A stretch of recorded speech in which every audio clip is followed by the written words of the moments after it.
Today's daf we're going to be learning is Chagigah Daf Kaf Daled. This is the daf for Shabbat. Today's daf is sponsored by Elisheva Lightstone in honor of the birthday of her sister, Hadassah Fortinsky.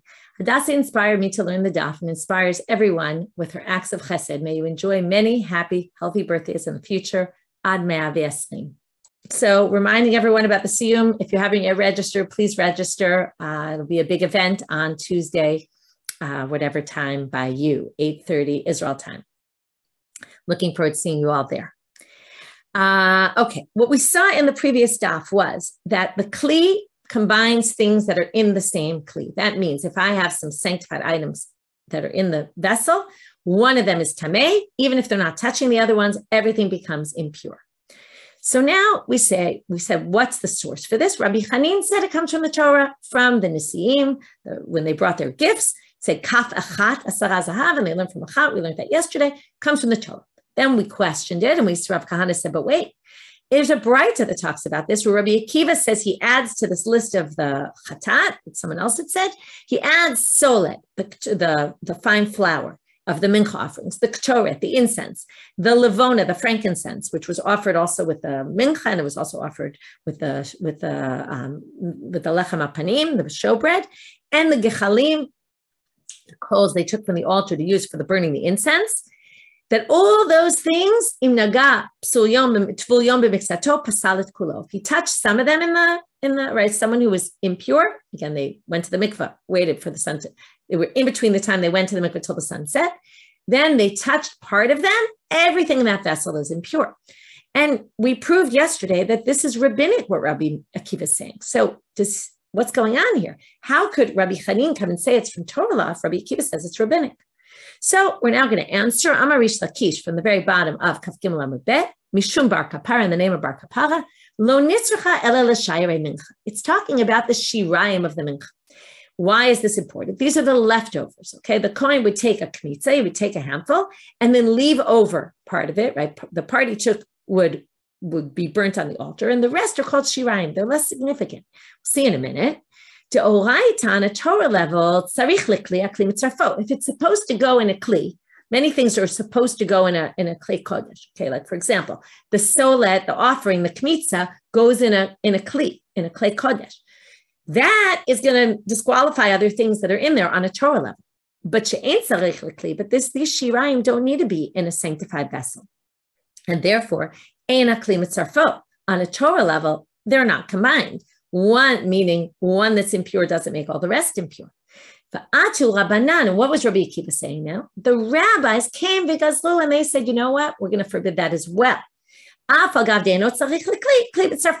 Even though it doesn't need the vessel, still since they're in a vessel, whatever else is in it is going to become tameh as well. So that's how we get to the xerah. So this part that's still right, so this part that's still Rabbanan. What's the problem with this answer? This really only helps the solet in the list. Tinach solet, which could have shirayim, leftovers, as I mentioned. But ketoret ulivona, presumably even the gechalim, but I don't know why they don't say the coals. But the ketoret, the incense, and the frankincense, the levona, ma'ikal memar, there is no such thing as shirayim for those. So Amar Rav Nachman, Amar Rav Ravua, he brings a different answer, which really could resolve all of them, and then you can either keep the answer about the solet or give this other answer, which is kegon shetzvaran al gabe kartavla. You put them on this leather board, okay? Put it on a board. What's the difference? Well, before we talked about a kli, we thought about a vessel like a bowl, something that's has a beit kibul. It can hold items in it, right, and keep them inside. So, deoraita yesh lo toch. Okay, that's what they're going to say. It has an inside. It has a place to hold things. If it has a toch from a Torah level mitzaref, it's going to combine all these things. But ein lo toch, if it's on a board and they're separate, but on the same vessel, yesh lo toch. I'm sorry. Ein lo toch, eino mitzaref. It's not considered combined. So if you have it on this flat board where they're not really together, right? They're on the same board, but they're not together. Then on a Torah level, one is not going to disqualify the others. However, what is Rabbi Akiva adding now? Atu Rabbanan, the rabbis came to Tiknu and they instituted to Avagav dein lo toch mitzaref, even though it doesn't have an inside, they are combined. Upliga, okay, that's the end of that. So what we tried to say is, how can Rabbi Hanan said it was Doraita? If Rabbi Akiva says it's Rabbanan, we say they're talking about different things. Now we're going to say, Pliga de Rabbi Chanina de Rabbi Chiya bar Abba. Rabbi Chanin disagrees with someone else. Rabbi Chanin says it's by Torah law. This Rabbi Chiya bar Abba thinks it's all rabbinic, and we're going to see that right now. Da'ama Rabbi Chiya bar Abba amar Rabbi Yochanan, and he understands Rabbi Akiva differently. Meidu tosha Rabbi Akiva nishnei b'shnazo. Our Mishnah that talks about the kli is mitzareh. We thought it was D'oraita like Rabbi Chanin. Comes Rabbi Chiya bar Abba, he says, I disagree. I think our Mishnah is the same as Rabbi Akiva. They're all talking about the same thing, and it's only rabbinic. And there is no D'oraita law of things being in the same vessel, one causing the others to become impure. So there's a debate about whether it's Torah, comes from the Nisiim, or rabbinic. Haravi posel b'kodesh posel. We're now going through the list of the Mishnah, right? We're continuing along the list of all the items and going through them. So Revi'i goes, right? There's fourth degree impurity when it comes to Kodesh, not Truma. Tanya, there's a braita about this, which is going to bring this source. How do we know this? Vidinu, it's a kal v'chomer. It's a bit of a strange kal v'chomer because the things are not exactly comparable, but the Gemara seems satisfied with it, so we have to be as well. Just like someone, we learned about him a few days ago, Mechusar Kippurim, he or she, is missing, they're supposed to bring a korban on day number 8, or depending on what it is, but they're supposed to bring a sacrifice that day. They're mutar b'truma. We said they can eat truma, but pasul b'kodesh, but they can't eat kodesh. That was the last case in the Mishnah. And that they have to go to the mikveh in between, remember?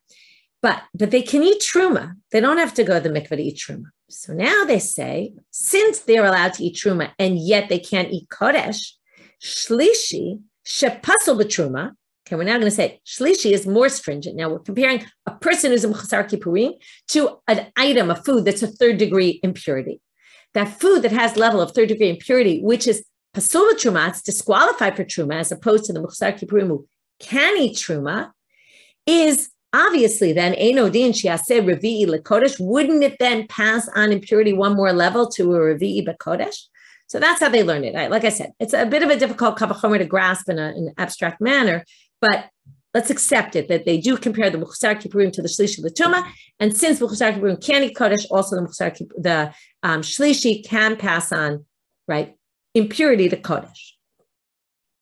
Now, where do we get Shlishi b'Kodesh? Lamanu Shlishi l'Kodesh min haTorah u'Revi'i b'Kal v'chomer. We're now going to explain this line. We learn that Shlishi comes from the Torah, and Revi'i is Kal v'chomer. Revi'i Kal v'chomer we already know. That's what the Gemara is going to say at the very end here. But first, we're going to explain the first part of that sentence. Shlishi l'Kodesh min haTorah minayim. Where do we get Shlishi? That a sheni can make a Shlishi. Remember, on Chulin, it doesn't go to Shlishi. It does in Truma, and it does in Kodesh. How do we know it goes in Kodesh? Dichtiv v'abasar asher yiga b'chol tameh lo yachil. We're talking about basar, meat that was sacrificial meat that touches anything tameh can't be eaten. So Milo Askinan did a gabasheni sounds like it touched a sheni because it says it could be it touched a rishon, but also touched a sheni because it says bichol tamei, any tamei. So Milo Askinan did a gabasheni v'kamar rachmana lo yachel. Right? It sounds like it's talking about even a sheni, and it says don't eat. So there we know shlishi, and then revi mikav v'chomer hadamaran. That second part of it. Then once you have a shlishi, revi comes from this kav v'chomer, and that's how we learn. Next case in the Mishnah. Ubitruma im nitmet. Okay, truma, if it becomes impure. Now this is if one hand became impure, then we're going to say the other hand also carries impurity. So now we're going to have to see at what level. Your hand is usually a sheni, right? We say hands that touch anything, even a sheni become a sheni. But what about your other hand that didn't touch? So is it a shlishi? Is it a sheni? Is it, right? In what case? So Amar Rav Shizbi, the chiburin shanu. Rav Shizbi first modifies this Mishnah and says it's only if they're attached. What does it mean attached? There's a few different opinions. We'll go with one. If my tameh hand is holding my pure hand, my impure hand touches my pure hand, and my pure hand touches the sacrificial meat. So if while they're attached to each other, my hand touches the sacrificial meat, even though my hand is pure, the impurity passes through it. Why? Presumably because there's a concern that maybe if one hand is touching it, maybe the other hand will touch the meat and I won't notice. And since that hand is tameh, it's going to be a problem. Okay, so that's what he said. Only when they're connected. Aval shalom b'chiburim, no, but not if they're not. Abai is going to question this, and we're not going to have an answer. So actually, the commentary split. Does that mean Rav Shizbi is rejected, or does it mean there's a question on him, but we don't necessarily reject it? So there's a split within the commentaries on how we paskin about this issue. So my questions, it says, here's a source. Yad niguva mitame chaverta l'tame lekodesh. A dry hand, which never got wet, didn't have liquid on it, passes on impurity to another hand in order to pass on impurity to sanctified items. That sounds like our case. It says that it's dry, which is weird. Why does it have to say that? Avalo truma, but it doesn't pass it on for truma. Divrei Rebbe. Rabbi Yossi, Rabbi Yehuda Omer, this opinion we're going to talk about a little bit later, lifsol avalo l'tameh. It disqualifies it at a level of revi'i, because it disqualifies it, but it doesn't turn it into a shlishi to make it pass on impurity that it can also pass on impurity to something else. Meaning basically, in other words, first hand that's tameh is a sheni. It touches my other hand, that becomes a shlishi, and then the meat becomes a revi'i only. It doesn't turn meat into a shlishi that could then pass on impurity to something else. But that's not what we're focusing on right now. We're sticking with Rebbe right now about this dry hand. Now, we want to understand the chiburim. It has to be attached. So, if you say they're not attached, that's why we're saying a dry hand. Because why? A wet hand will pass on impurity very easily because liquids always up things a level. So if there's liquid there, my hand is a sheni. It's going to mean that if my hand touches liquid, the liquid becomes a rishon, and then anything it comes in contact with will be impure. So, so the chiddush here is that here, even if it's dry and not wet is going to be easier to pass on impurity, but even if it's dry, that's a unique halacha. But that would only be shelo b'chiburim. Why? Iyamart b'chiburim in shelo b'chiburim lo. But if you're saying it's only when the two hands are touching each other, my rivuta diniguva. It shouldn't make a difference if the hand is dry or the hand is wet. Either which way, what's the whole issue? It has nothing to do with touching. It has to do with the fact that the hand, if my hand is touching my other hand and my other hand is touching the meat, there's concern that my first hand is going to touch the meat. Now, if my first hand touches the meat, it doesn't matter if my hand is dry or wet. The first hand is impure and it's going to pass on impurity whether it's wet or not. So chiburin should have no relevance to the issue of dry or wet. And therefore, it doesn't make any sense. And that's the question. Now we have Itmar Nami. We're moving on to another thing, which is connected. There was this machloket between Rish Lakish and Rabbi Yochanan. Amar Rish Lakish. Lo shanu ela yado, aval yad chavero lo. When we say a hand can make another hand impure, this is what we thought we were talking about in the first place. My hand touching my other hand, not someone else's hand. But Rabbi Yochanan Amar, which actually makes sense, echad yado, echad yad chavero. Boto hayad, meaning if my hand touches your hand and your hand is touching the meat, right? With your pure hand, boto hayad, lifsol avalo l'tameh. My hand basically makes your hand a shlishi. Your hand that's shlishi touches the meat, it's a revi. And that's again because of the same reason. Maybe my hand will accidentally touch the meat because I'm right there, right? I'm touching you, it's touching the meat. Maybe there's a concern. Now, maybe you say maybe there's less of a concern because I'm not touching the meat at all. Again, one can argue that's the machloket between them. Mimai. So where do we get this from? Well, we actually can infer it from the Mishnah. Midikatane seifa. Okay, let me read you the whole Mishnah first, and then you'll see the whole part, this section. The Mishnah has repetitive words. On Daf Kafa Mubet, the Mishnah says, Ubitruma, when it comes to truma, if one of my hands becomes impure, chaverta teora, the other one becomes, the other one is pure. Ubikodesh matbil shnehem. When it comes to sanctified items, you have to put both in the mikveh. Now, you could have stopped right there, and we already learned everything. But now it says, shahayad mitamet chaverta bikodesh avalo b'truma, because one hand can cause another to have impurity with kodesh, but not truma. Well, it already said that in the first line. So comes the Gemara and says, "Midekatane seifa shahayad mitamei chaverta lekodesh avalo litruma hatu lamali." Why do you need all that? It's unnecessary. Hatana lereisha. We already said that exact thing in the line before. Elalav shmamina latuya yad chavero. It must be yad chaverta. Saying the second time means someone else's hand. V'af Rish Lakish hadarbe. Now we have this machloket Rish Lakish Rabbi Yochanan. Now we say even Rish Lakish changed his mind about this. Amar Rabbi Yonah, Amar Rabbi Ami, Amar Rish Lakish, echad yado ve'echad yad chavero, bo'oto hayad lifsol avalo l'tameh. Rabbi Rish Lakish was quoted as saying, even your hand, even your friend's hand, either which one, right? As long as it's that hand that's touching, right? In other words, the pure hand touches, it can be lifsol avalo l'tameh. It creates the kodesh becomes a revi, l'tuma, fourth degree impurity. It disqualifies it, but doesn't make it pure that it's going to pass, impure that's going to pass on impurity to something else, meaning doesn't make it a third degree. But that wasn't the important part. The important part was that Rish Lakish said, either your hand or your friend's hand. Okay, so we have this machloket, but in the end, Rish Lakish seems to agree with Rabbi Yochanan. Now we're going to focus on this latter part, which is that it creates 4th degree impurity and not 3rd degree. So now they're going to say, it's actually a debate among Tanaim, which one it is. Is it that your hand creates a sheni, to your one hand's a sheni, 2nd degree impurity, it makes your other hand the same level, and then what you touch is going to be a 3rd degree impurity. That's not what we said before.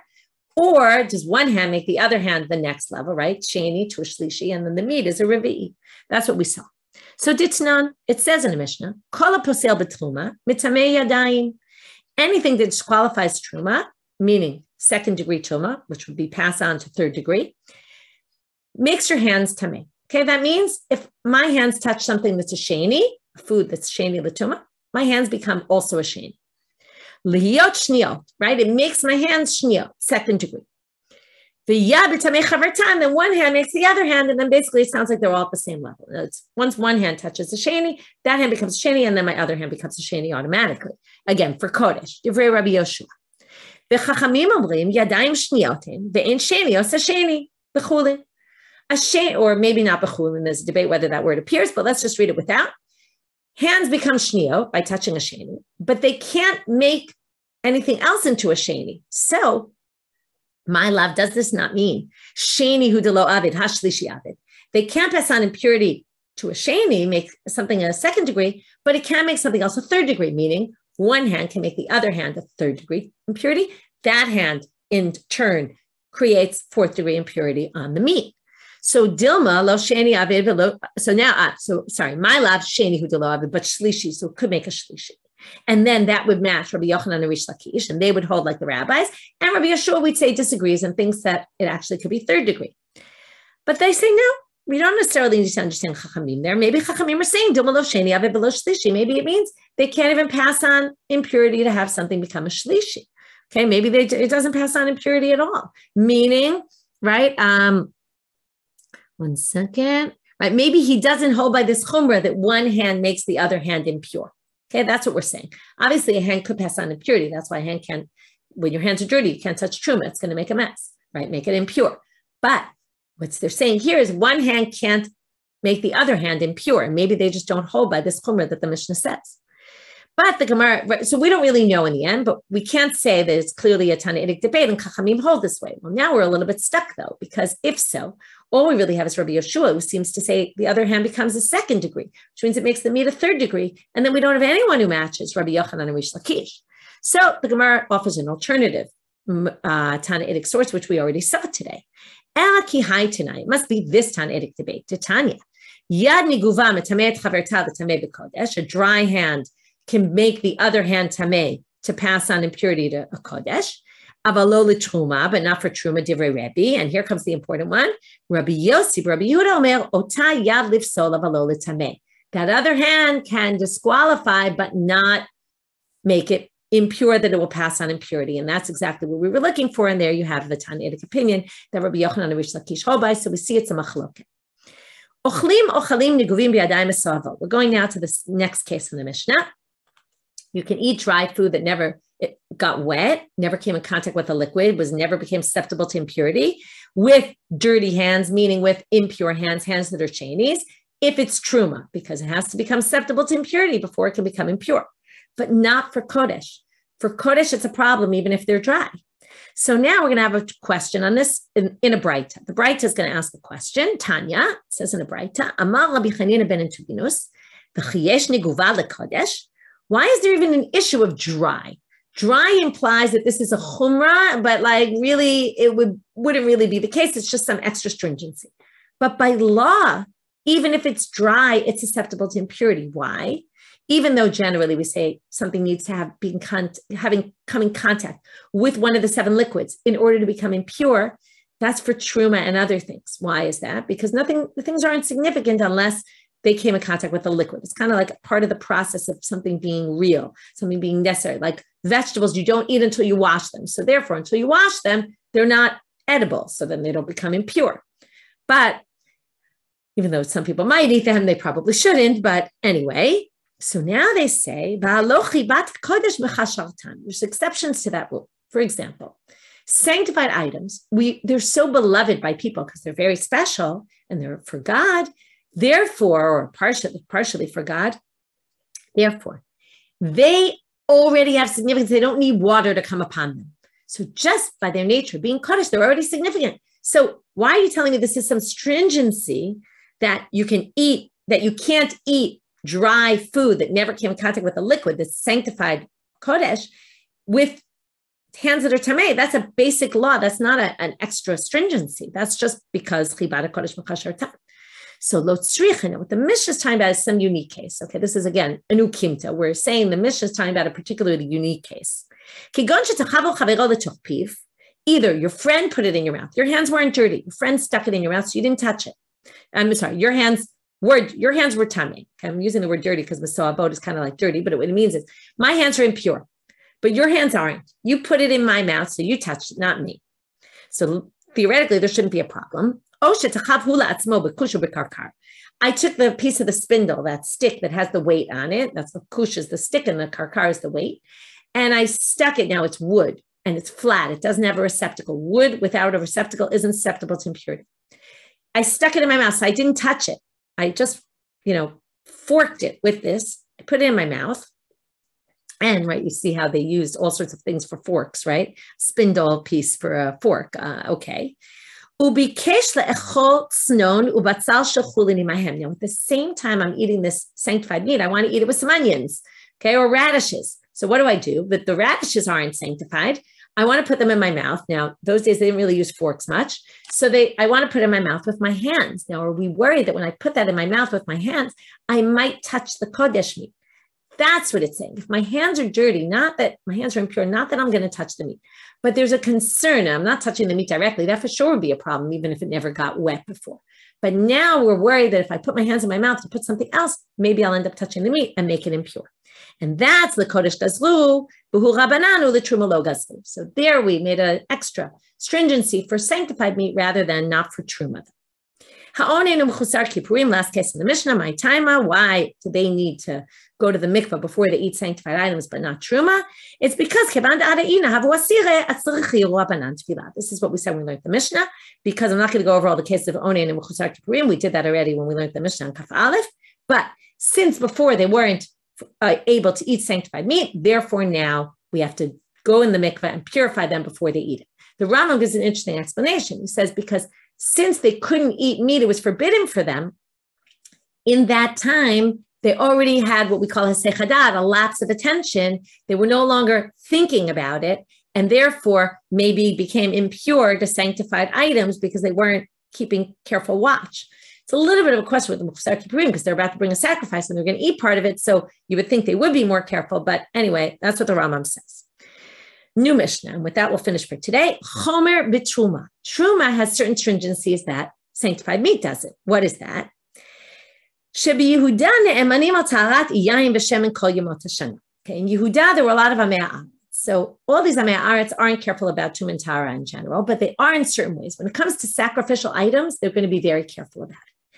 That's going to create a certain leniency by that which doesn't exist by Truma, which is all year long, they can be trusted if they're sanctified items like wine for the wine libation or oil for an oil libation or oil for the mincha offerings.